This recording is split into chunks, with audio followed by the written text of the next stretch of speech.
Welcome in, everybody, to another episode of the DNVR Rapids podcast. It's a loser's lounge, and that's a bummer. I'm your host, Mitchell Carroll, a.k.a. Merchel, joined by the inscrutable downtown Duane Brown. Inscrutable? I think that's a word. That's a great word. I don't know if you're inscrutable, though, because I don't know what scrutable is. Well, whatever it is, I'm not it. I'm inscrutable. So. That's right. That's right. We don't even have to look it up because we know it doesn't apply here. Rapids, I don't think we're inscrutable today. They seemed scrutable. They seem very scrutable. That word's lost everything to me now. It's just a sound. Rapids fall 2-1 in Cincinnati. Tough one. They get one goal back. They go down 2-0. Lucho, reigning MVP, does Lucho reigning MVP things. Baird gets his first goal in Cincinnati. Moise Bombito, the Canadian king, puts in a beautiful header on a corner. KSB and the subs kind of find some mojo late. Not enough. Just not enough. Wasn't enough. They lose. Duane, how you feeling right now? I think our guy B-Ray, Johnny, really sums it up for me. It's just B-Ray. This is meh. This is not a game for me, I would say, for any of us to be angry about or really all that sad about. This is, Mitch, you and I were talking about it during the game. This is looking at big picture Forest, this was a game where we needed to play our best game against a team that's much better than us. Yes. And we didn't. We didn't play our best game, and the other team is better than us. And that certainly showed from beginning to end. Yeah, look, there's a reason Cincy has the shield, right? There's a reason they have the MVP.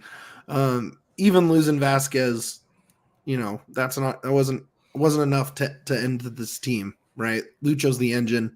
Kubo's been awesome. Baird finally scored for them this year. Miazga was doing Miazga things. He's the reigning defensive player of the year. Look, they're really good. They're really good. The Rapids obviously were not. I don't even know what to say because you were talking about players have bad games, and I don't think it was an effort problem, right? I'm curious to see when like the distance covered stats happen, and we kind of see the the full work rate kind of stats, but that didn't feel like the issue tonight. The issue just felt like an issue that we're all too familiar with, right? Can't keep possession in attack. You have wingers trying to do too much. You have a striker that's not doing enough. Defense for the most part was bend but not break for me, right? Like they were inviting the possession towards the end of the first half, and Maxu, Bombi, Keegan, they're all very comfortable in the box defending. There were a lot of clearances. Like, you don't want those chances in the box, but it didn't seem too dangerous. And then, Lucho went Lucho on him. What are you going to do? What are you going to do? Right? I think to me, if we're going, really like what was the problem tonight, I just think it was I think Armas went back to the well, right? This 11 has worked very well. They've played a ton of minutes together, compared to any other combination we have out there. They played, 85 in Miami. They looked, I think he just didn't trust himself to make a big enough change at the start of this game, like to go into this game, right? Knowing that the midfield is so strong there, knowing that you need to throw as much as you can to disrupt their playmaking at that level. You wonder if you see a Jasper, if you see a Lamine, if you pull one of those top guys back and start another midfielder. You know, whatever you want to, however you want to do it. Just felt like the game plan going into this was not enough. And you combine that with maybe they're not there yet on offense enough to say that, oh, well, this 11, we need to get our game plan right. We need to make them adjust to us. I don't think they're there yet. Does that make sense? Totally. No, I think you're right on the money, man. Like, I think this is the game where, again, the Rapids have to play their best possible game to win this one. And, you know, after that, we have the same first like 7 or 8 minutes every game where we played pretty fun. Like, the game was pretty fun to watch in the first a good game. minutes of the game. It was really fun. And then it's after that initial burst, you know, it's Rapids kind of fall back into position and, you know, start to focus more on building out of the back, you know, and they get back to that sort of more patient brand of soccer, you know, after that first, we'll say 10 minutes. And we saw that again tonight. And when we did take our foot off the gas and start to get back to more patient ball, Cincy did not. Cincy looked faster. Their passing was way better than ours. We had a lot of missed balls tonight on both sides of the field and in the middle. Yeah. So, and it's hard to do. Like, those are the things that you can't mess those up or get lackadaisical with, you know, comfy, slow passes when you're playing a team that's that quick on the turnaround and pressing that hard. You know, and that caught us several times. That's not to say everything was bad. It just, we didn't have that. No. We've been saying for a lot of games lately, you know, like, this team was playing with that dog. They're pushing hard, you know, the work rate is high, and we just didn't see that tonight, you know? And so, and when you don't have that against a team like Cincy, you're going to get outworked pretty quickly. Yeah. I don't know how poor the work rate was. I don't know if that's it didn't feel like that watching it. It just felt like a skill gap more than anything, right? Like, and not even skill, just like savvy. You know what I mean? Like, you just saw Lucho with these passes that Bombi wasn't ready for, right? He was not ready in position. You know, Ollie and Moise, you know, they kind of got worked for that goal, right? That's one where they probably both should have made a stop and neither made a stop, right? And, you know, for as many, I'll put Maxu in there too. You know, he kind of let off the gas at the end of that run too. Yeah.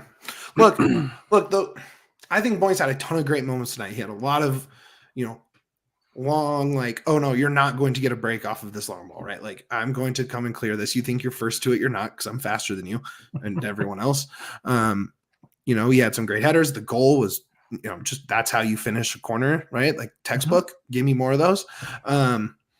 You know, but then, you know, he was pretty sloppy with the ball at his feet, you know, and I think they just weren't ready for Cincy, and that's okay. This team shouldn't be ready for Cincy yet, I think, right? I want to be frustrated, and I just don't know if I can be, because I think there was, you know, KSB showed flashes. You know, I thought that the subs, usually don't love like totally changing what you're doing up top, like completely. Like, you know, they kept Rafa, I guess, but to bring in 3 attackers like that at once, I don't love shifting that usually, but I think they found something. Omir being able to play more of a 10, right, and keeping KSB, Rafa, and Yappy across the top, right, and allowing Georgie and Omir to kind of find those pockets in the middle is something there, right? I don't know. I'm just not too frustrated. I don't know. Yeah, I mean, I think that's the right attitude to have on this game for everybody. You know, it wasn't a blowout. But again, I think the play of the team is reflected in everybody's response to it is Yeah. that we're all just kind of, eh. And that was kind of how the play was tonight. Was just kind of, eh.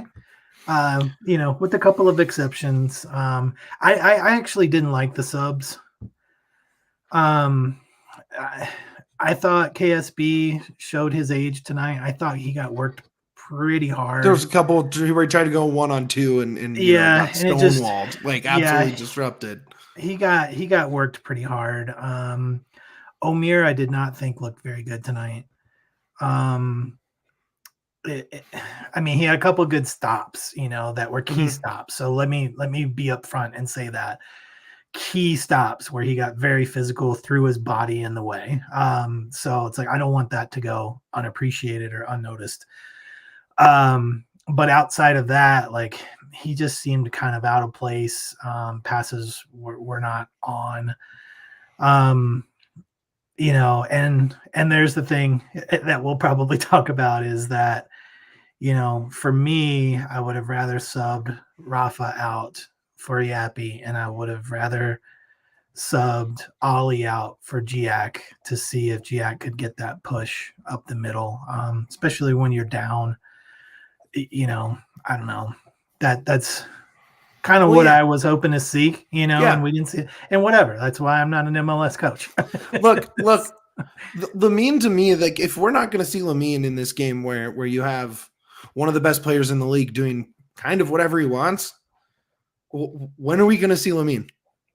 Yep. Right. And I'm not in the presser right now. I'm sure Pollard or Braden or someone is going to ask, yep, where was the defensive midfielder in this game? Right. And look, Ollie has done a very good job at the 6. I thought he worked very hard again tonight, even if it was, probably on the poorer end of his games this year. But if we're not going to see Lamine, right, this guy is a magnet to the ball. He's fast. He's physical. He's huge. Lucho is tiny. Like, just stick Lamine to him for a half and see how it goes. Like, I just don't understand. And look, we're not in those meetings. We're not, we don't get, I see 1 to 2 practices a week. Armis sees everything. And so maybe he's not ready to do that, right? Maybe that's what it is. But there's only about, I think, like 8 games you have to, we have to see from him to really make a decision. You needed physicality in this game, right? And what was going to win, it wasn't the cutesy dribbles and the long passes and that, it was just, you had to fight back. You had to be a physical presence in this game. Lamine was that, right? Yep. And, while I do think the subs were fine, it was just strange subs to me, right? And he's had a few of these games where it's like Miami didn't sub anyone until the 85th minute, right? Like there's just like he I don't know if it's still figuring out who works best with who. I'm just not really sure, because the other thing that's so confusing to me is we saw him really change up a formation for the first time, like extreme, right? When he brought in the 5 defenders to close out in the last game against Dallas, right? So I'm struggling to figure out why this time wasn't worth a stylistic change where the Dallas game was, right? Dallas, a much less competitive team. Like you can keep your game flow and your system against that team trying to come back because they're not that good. Cincy's great. Like Cincy is great. So why not? Like, why aren't we seeing a change to keep your 4-man back line, which works very well together? I think as a unit, they played pretty well tonight. Individually, some struggles. But why not bolster that midfield defensively and change what you're doing there? I don't know why you're waiting so long to do that. I could not agree more.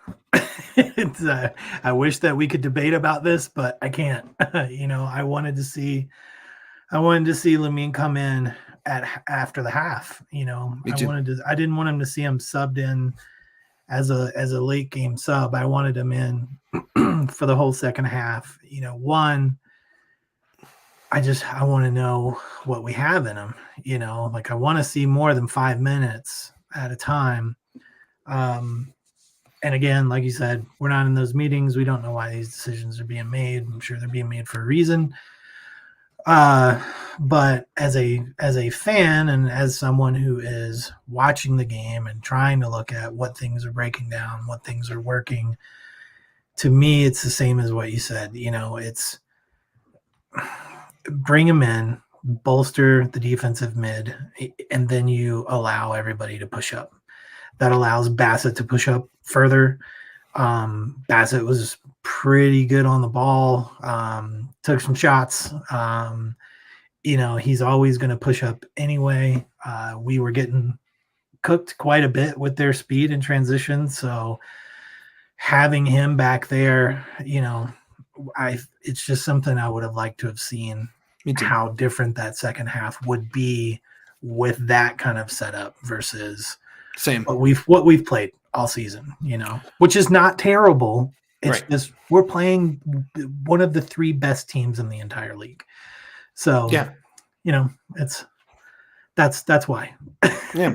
You haven't really seen like a really good 3 center back lineup, like defense playing against the Rapids yet either, right? Like they're really like Miazga and Robinson, doesn't matter who the third guy is, right? Like that's pretty dope.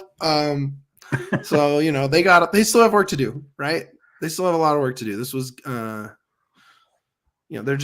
get there. They'll get there. Wasn't going to be against this team. And look, they had the chances. They had enough chances to score 2 goals in this game. Right? For sure. Now, since he had enough chances to score 3 or 4 goals in this game, but I do think, I think Brendan said it in the Toyota chat. This is progress, right? Like, for sure. These are part of the process of changing your system around it and integrating players and finding who works well with who is taking losses like this, right? Taking a frustrating loss where you feel like you left some stuff on the table, where you feel like you could have got more out of certain guys. This is where you learn that, right? This is where this is really where you kind of learn some stuff, right? Actually, B-Ray just pointing out the missed penalty call. That honestly was pretty upsetting, right? Because if that's called, maybe they send him over to the screen to look at it, right? But there's no way you can overturn it because he's clearly pulling. So how does VAR look at it and confirm the call, right? And not send him to look? How do you confirm that that's not a penalty when all video evidence is him with a full pull of the jersey down? That is really frustrating because there's no chance that gets overturned if called as such. 0 chance. 0. Yeah, I agree. I think there were missed calls on both sides, so I wasn't. I mean, that was towards the beginning of the game, so I was like, "The dude, that's." But then I thought that their third goal should have counted, so I didn't think he was offside. But whatevs. That's just kind of. It's just kind of how I feel about the game. It's kind of like, I thought that could have easily been a goal. I was shocked that the reason it wasn't was because of the offside versus the handball. But that's how that went, and we got lucky on that one, I think. So, but yeah, I do think that. That was an easy handball. I mean, that was an easy call. I don't think there was any luck there. Yeah, it's just in the when the description where the ball they went. called it as an offside. They didn't call it as a handball. Right. So that's why I was just kind of like, what? Right. So that's why it was just weird. It was weird. The penalties were weird. There's some weird penalties to me. Georgie obviously had the first 2 corners were really good, right? The one that found Moise in the second half was good. But I feel like it was either like a great chance or it's very strange watching him tonight on those set pieces. It was like locked in, dialed in, or straight into 2 defenders and no chance. It was very weird. I also think Sam should have taken that free kick, while we're talking about set pieces. I think he should have tried with that left, like get Sam going. This is a moment where Sam, came off the injury, came off, hasn't really had a big moment. I think he's had good games, good spells of possession.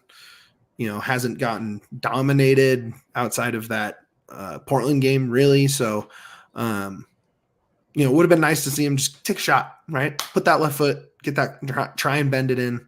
But again, these are all just nitpicks. Overall, I guess here's my, I'll ask you my big question after the break. Okay. We first have to talk about our good friends, Duane. They're our really good friends. I partied with them up in Boulder today. It's Toyota. We love Toyota. They show up in bad weather. They were there. They got the trucks to pull it off. They were there at the CU spring game tailgate with the Tundra decked out in DNVR buff stuff. It looked super cool. They were giving away all sorts of buffs gear and signing up people for a chance to win a 2024 Tacoma. It was super fun to hang out with them. They definitely helped us put on a nice little tailgate there. They're not just about tailgates, obviously, right? But they are about DNVR. They are very excited to begin their new partnership with us. They are the official vehicle of DNVR. Trucks have always been a part of Toyota's DNA. For generations, Toyota has built durable legends destined for greatness and perfect for Colorado. Whether you're conquering off-road trails or hauling, what can you haul in Colorado? Snowmobiles, boats, what else? What can we haul in Colorado? Firewood, sure. Yeah, of course. There's a lot of renters right now with the cost of housing. You got to move your furniture from apartment to apartment. Yeah. What better than using a Toyota truck that is built just for you? Like the all new 2024 Tacoma, the return of the iconic 2024 Land Cruiser is coming this spring. Toyota offers 17 models with available all-wheel drive or four-wheel drive, like the Epic 4Runner. Toyota also currently offers more low and zero emission vehicles combined than any other automaker to give customers numerous choices to reduce their carbon footprint. They have 16 hybrid vehicles, 16 you can choose from, like the Tundra iForce Max hybrid truck.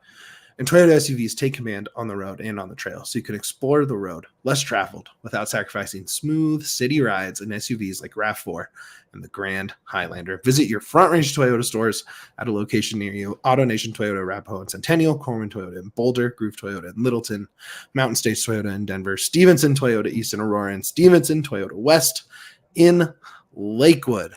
Toyota is a proud partner of the Colorado Rapids and the official vehicle of DNVR. All right, we're back. DNVR Rapids. Duane, Mitch, Super Yaya is on the ones and twos, but he's hiding out from the microphone, and that's okay. He's been covering NFL week. Draft. Yes, 24/7 since Thursday. So, here's my big question, and then we'll knock out our usual segments. Here's my big question, though. Am I getting ahead of myself? Okay, so here, I think we all think any 2-game road trip like this, with the way the season has gone, you probably are looking at, you want a minimum 2 points out of this, right? To call this a good road trip, you want 2 points. Average 2 points on these. Well, you can't get 2 points in NYC next Saturday, right? So is it a must win? No. No, we're not even. Okay, you're right. Not must win, but you can't lose, right? Like you can't go over on this road trip, right? You can lose. It's fine. Is it fine? Yes, it's not. Why is it fine? Because it's not even halfway through the season. Yeah, but we're at the third mark. It's not like we're at the start. Third. Well, it's different if we're at the bottom looking up. Sure. Like we're. Above average right now in the playoff spectrum, we'll call it. Sure. Yeah, hell yeah. Good job, Warner's getting first. Good job. First.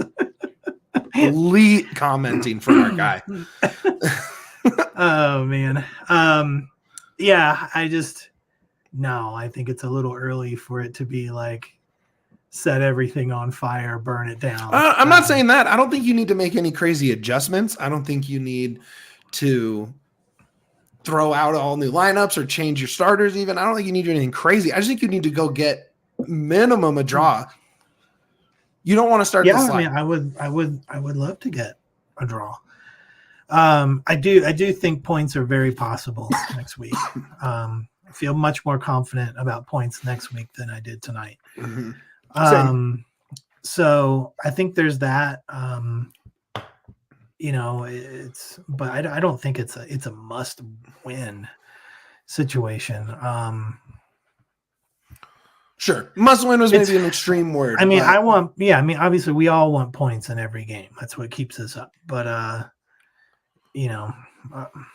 it's until we solve our scoring problems, it's always going to be like the discussion of do we get 3 or do we get 1? Sure. Until we get to that point where we can start to expect 3, and the offense has to get figured out, and yeah.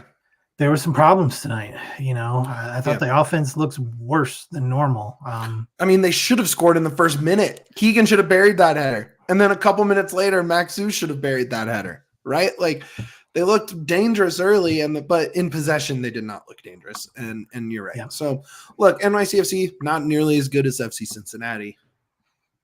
I don't want to obviously, I'm jumping ahead there. Sure, that's fine.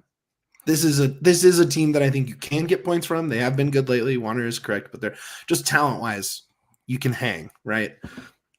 Hey, Warners, they won 2 years ago, right? With the crazy Barrios goal. That was in New York 2 years ago, right? I believe. Barrios with the game-winning banger on that tiny little field.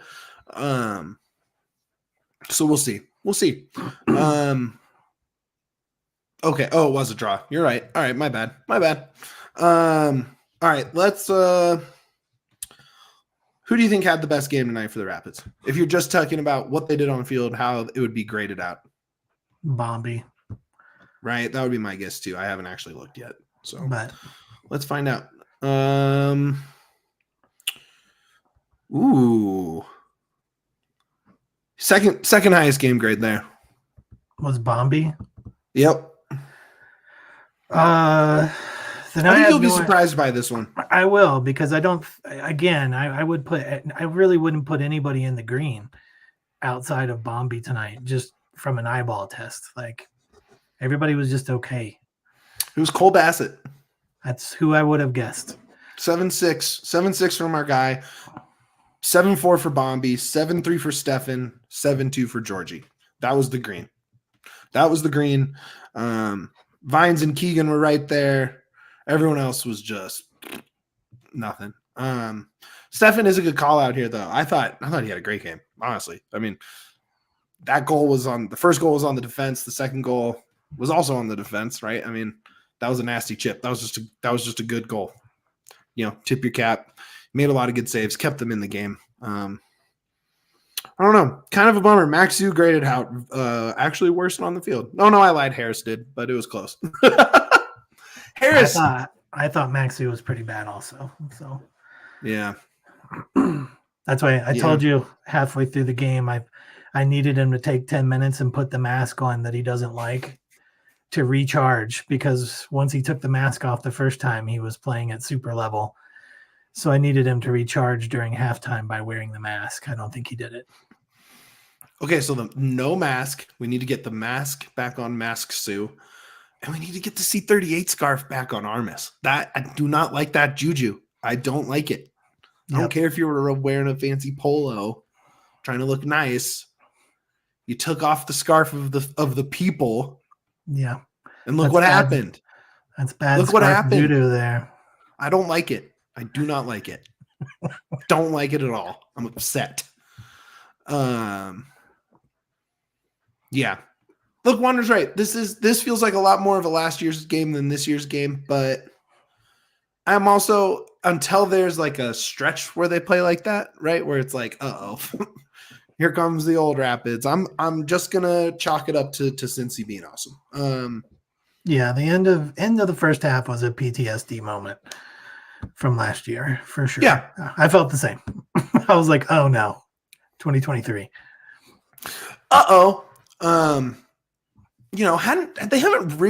That team hasn't showed itself too much. The Portland game notwithstanding, I guess Nashville and Houston too. Although those feel more like 2022, where it was just all these little points left on the field. Right. Yeah. Tough win, tough game, learning game, right? Cole, super young. I mean, although he's seen a lot of ball. Bombi, you know, you get KSB out there, you get Yappy out there, you get guys playing a really good defense in a really strong midfield. I thought Kubo was great, right? Like you just let these guys play against really good teams, and you just hope that based on the progress we've seen thus far, that it's okay that they took this loss because you're going to learn stuff from it, right? You're going to be better. You're going to be better players because of it, right?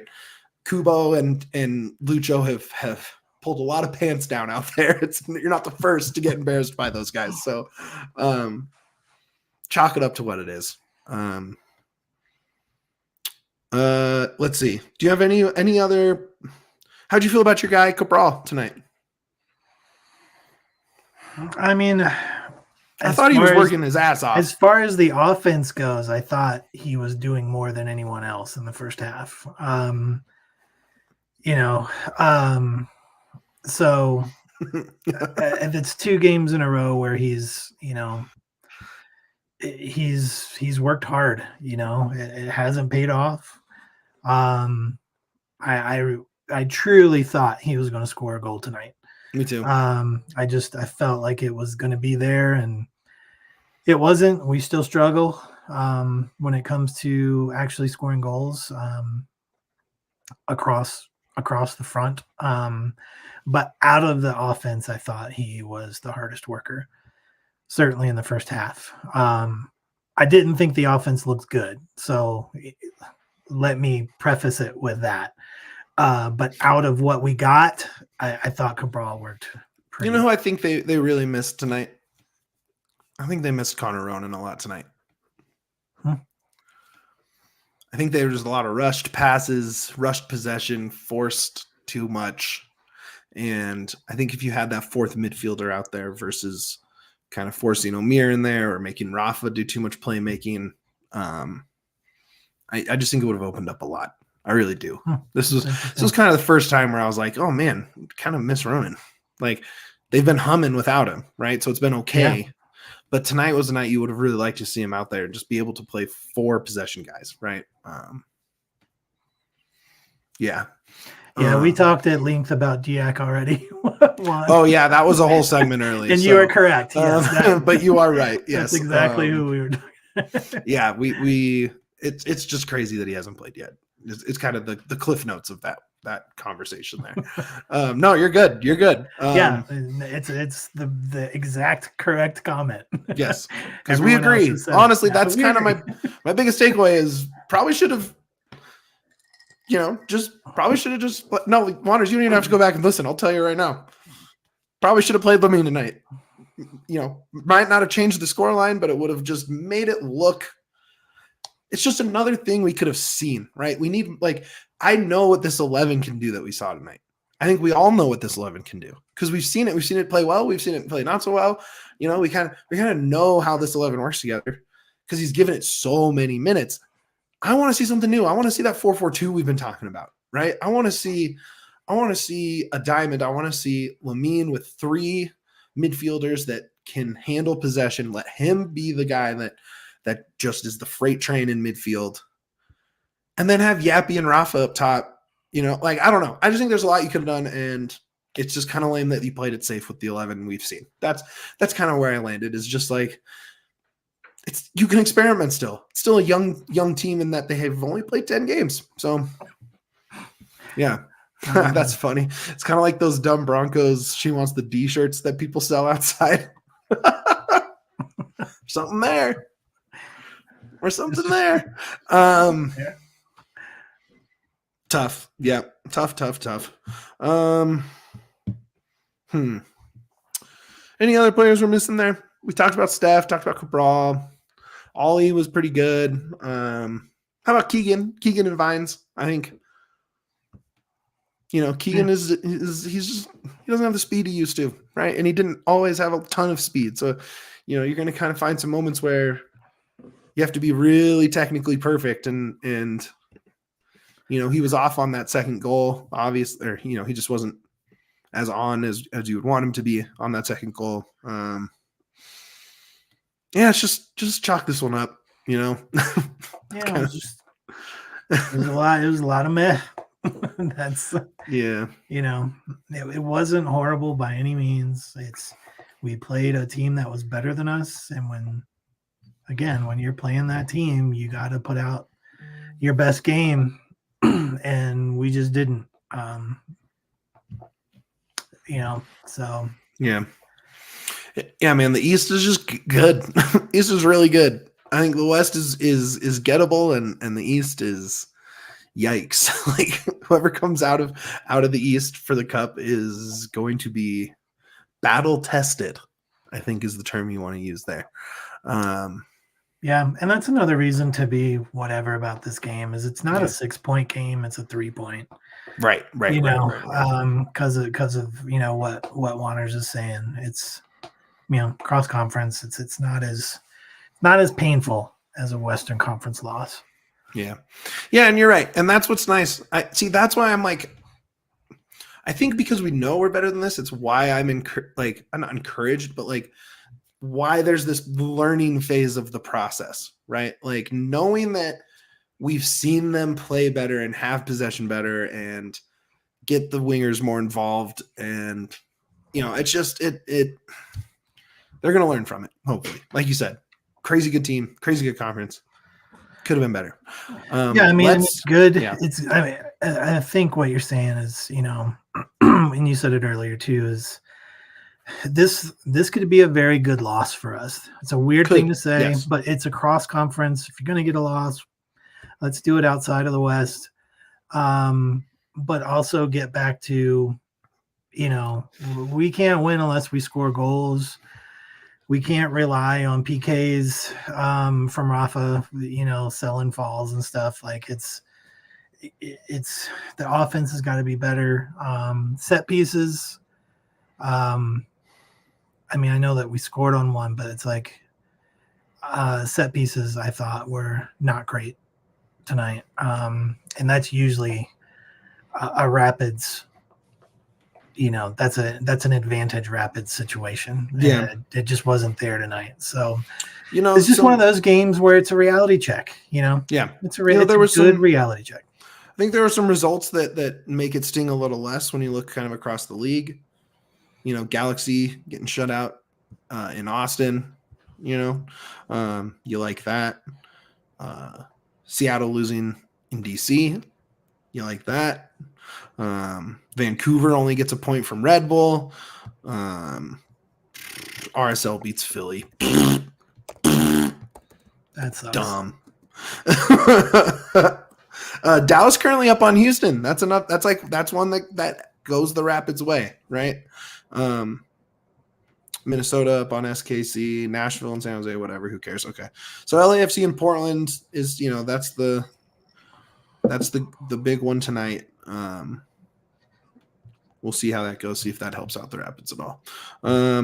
Okay, we're gonna do flowers real quick, but first, gotta shout out our friends at Fubo, man. We love Fubo TV. On my phone right now, over on the desk is the Nuggets on Fubo. So it's Fubo season. It's Fubo season. Yeah, it's Fubo season, baby. We're multitasking. There's 140 plus live channels of sports, shows, movies, and news. You stream live TV from any device. You can watch the most Colorado sports anywhere, and you can do it for the lowest price. Start watching immediately with a free trial. There's no contract, no cable, no hassle. You just sign up and you start watching. You get 1,000 hours of cloud DVR included at no extra charge, and you can watch those local teams while you're on the road. One of those local teams that's hard to watch a lot of places, Colorado Rockies. They are on Fubo all season long.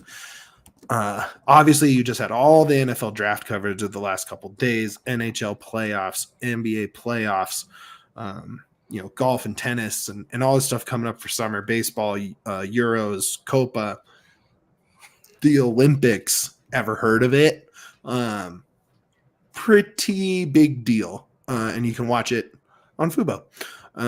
So you can watch all your favorite sports, including the Rockies. Go to www.fubotv.com/DNVR. That's www.fubotv.com/DNVR to sign up for 15% off your first month of Fubo Pro. Shout out Fubo and thank you. Okay, let's hit him with some flowers and let's get out of here, man. Shout out Juan, my guy. I would love to be in that rotation. Where were you on the 420 show? All right, flowers from the fellas. Duane, who you got? I'm going Cole Bassett. That's a good one, man. And the reason is, I mean, I feel like he gets flowers every week. Mm-hmm. So I'm not going to say all of the other reasons that we normally say. The reason he stood out to me tonight was after all the subs were made and Kamani was on. If you go back and watch, Bassett is chirping at him all night, like where he's out of position and who he needs to be marking. Like he was on him, like pointing, chirping, everything, trying to get Kamani, in the right spot against this team. I just thought that was cool, man. Like we see evidence of Cole growing into his leadership role every week. And that was really cool to see.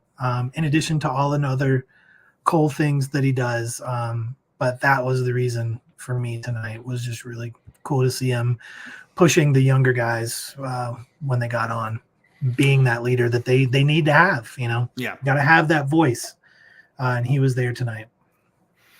It was cool. I would like to throw maybe not a whole bouquet, but some flowers to our guy Georgie. I think he was as involved as we've seen him. I mean, I'm sure, once we can kind of get into the advanced stuff, rewatch, we'll really see how much more he was. But it felt like he was on the ball a lot. It felt like he was able to kind of be an outlet. Like if Rafa is trying to do some hold up, can't find a pass in the box, you have Georgie there to send a ball over the top. You have Georgie just kind of reset, either find Cole, find a winger, find a center back to reset. He just felt like it felt like the game went more through him than we've seen, and a lot less of the to him kind of thing. That it didn't feel forced. He just felt involved. I just think obviously the LAFC game is the one you're always going to point to because he had all those, he was on the score sheet, had his hands all over it. But tonight he was just in there and it was fun. So a couple flowers for my guy, Georgie. For sure. I think this will be my last one for tonight. Okay. Then you can go for however many flowers you got. I have so many flowers too. I'll go the other obvious one, which is Bombi, keeping us from getting shut out. But also just his speed, man, his ability to get back and save situations from being 5-0 are invaluable. Yeah. It's just, again, we say this every week, but man, enjoy watching this dude play while you can, because he's not going to be a Rapid forever. I mean, maybe he will. Maybe they break open the piggy bank for him and he wants to stay, but every young player wants to go to Europe, and I think he's going to have opportunities to go there. So, but until that happens, we get to watch him in Burgundy, and man, what a treat. Just fun to watch him play. Yeah, the goal is nice also. The goal is nice. Every minute we can watch of him is a gift. It's a gift. He is so fun. So, good flower. Man, I don't have a ton of flowers to give up. Stefan for sure. It could have been a blowout. And he made a few clutch saves, made a few, ballsy saves. Really through, like, he was using his body tonight. It wasn't his hands, right? He got kicked in the head. So. Yes, he literally got kicked in the head. But I think he had full command of that box, even if his defense didn't. He was a wall, and I think he's really finding something in this team, and I think that next level is finding some maybe forcing some dangerous chances just off of those saves, right? And maybe that's the next level is, finding Cabral on a run before he hits the half line, or, just finding ways to sort of trigger some offense. I think that's sort of the next level, but I loved what I saw from him tonight. So flowers to him. Flowers to the Denver Nuggets if they can pull off a big comeback too. That would be fun. Right now it's not looking great. It's fine. Let's see. That's all I got. I don't got a ton of flowers. I got one more. I'll give one to Sam. I think he had a pretty good game. I would have liked to have seen him, like I said earlier, take that free kick. I still think he needs to find a big assist or a big goal or something, like a big moment, right, to sort of really get back into the Vines back that we know and love. But coming off of the concussion, I think he had a nice showing, and I think he's ramping up. So there you go. Any thoughts on Vinesy there, Duane? No. Okay. I know it sounds horrible, and it was horrible. There was just a lot of okay games tonight. The guys were just okay. Yep. They were professional soccer players, which is above almost everybody. But yep. It just wasn't at their normal level. Yeah. Okay. Well, Duane, how about you plug us out of here? Hey, friends. One thing that's not meh is giving us a 5-star review wherever you listen to your favorite podcasts, on Spotify or Apple. Maybe you watch it on YouTube. You want to give us a little thumbs up, maybe a little subscribe, if you will. Yeah. But wherever that is, feel free to help us out. Always helps us with the folks at ALLCITY to show that we should be covering soccer. It helps us out with all of our sponsors like Toyota and Fuo. They love to see when everybody is enjoying what they are spending their money on to advertise. So all of that stuff helps us out. So we truly appreciate it. As always, thanks for not that we're staying up that late. This is a rare not have to stay up too late. I'm excited. But jumping into the chat after a game, it always makes the pod way more fun to see what's on your minds in the chat. So we really appreciate you. Absolutely. I mean, honestly, the chat kind of makes the show, really. I mean, it helps guide the conversation when we lose track, because we do be going on and on. And I talk to Mitch anyway during the week. That's true. I don't have to do this on the pod. We'll talk Pids several times between now and the next game. Look, thednvr.com. If you're not a diehard, what are you doing? You get free merch, you get discount on merch, discount on events, discount at the bar. Go watch the Nuggets at the DNVR bar. It's like the most fun thing you can do right now. It's like, it's. I have been there. This is the first one I haven't been at. Well, I guess game 1, 2. Okay, so I was at 2 of them, but I've been at the Avs ones as well. It's just a blast. It's a bar packed to the gills with diehard sports fans. So come on out. We've got merch deals. Capacity of the last 2 Nuggets games where we've had to shut it down. And last night we were about to call it an Avs, and it just sort of stopped. So it's crazy fun. It was a great vibe last night. The Avs were awesome. It's just, Yaya calls it the mecca of Denver sports, and he's right now for the playoffs. It's super fun. So hope to see you there. I'll be at most of those watch parties unless I'm doing this. Like and subscribe on YouTube. I already said that. More important than all of that, baby, up the Pids. We all silly like the mayor.